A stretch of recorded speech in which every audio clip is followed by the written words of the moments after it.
ایک دوست نے ایک واقعہ بڑا عبرتناک واقعہ سنایا، شاید اس میں سبق ہے ہم سب کے لیے، تو میں وہ پیش کرتا ہوں۔ واقعہ انہوں نے یہ بیان کیا جی کہ ایک شخص، آپ بھی جاتے ہیں اور تقریباً ہر نماز کے بعد، اب تو حالات اور ہیں، بدلیں گے پھر انشاءاللہ، کہ اعلان ہو جاتا ہے کہ جناب جنازہ بھی پڑھا جائے گا، اور کئی وہاں میتیں آتی ہیں تو ان کا جنازہ پڑھا جاتا ہے۔ وہ بڑی قسمت کی بات ہے کہ بیت اللہ میں ان کے لیے اگر جنازہ پڑھا جائے، دعا کی جائے۔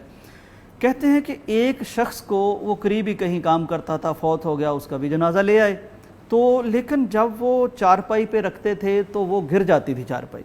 تو انہوں نے کہا بھائی خیال سے، میت ہے، احترام سے، ذرا تمیز سے دیکھیں آپ کیا کرتے ہیں۔ لیکن زیادہ کانشیس ہو کے اٹھایا تو پھر تھوڑا سا چلے تو گر گیا۔ تو پھر انہوں نے کہا کہ بھائی آپ کیسے لوگ ہیں، ذرا خیال کریں۔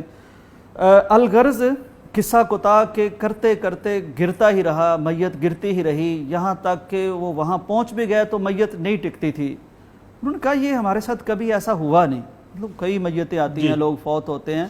تو یہ پھر پوچھا گیا امام صاحب سے جو وہاں دستیاب تھے کہ یہ ہمارے ساتھ ایک بڑا ہلا دینے والا ایک ہم معاملہ دیکھ رہے ہیں۔ انہوں نے کہا کہ یہ شخص کہاں رہتا تھا؟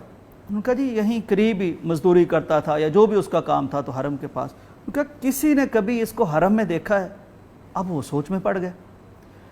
جب اس کے ارد گرد کے لوگ، قریبی لوگ، انہوں نے کہا کہ نہیں، یہ کبھی حرم میں دیکھا نہیں گیا۔ انہوں نے کہا پھر اگر اس نے حرم کے جوار میں رہ کے، پڑوس میں رہ کے حرم کو اگنور کر دیا ہے تو اب اللہ یہ برداشت نہیں کرتا کہ یہ مر کے حرم میں آئے، تو زندگی میں جو نہیں آ سکا۔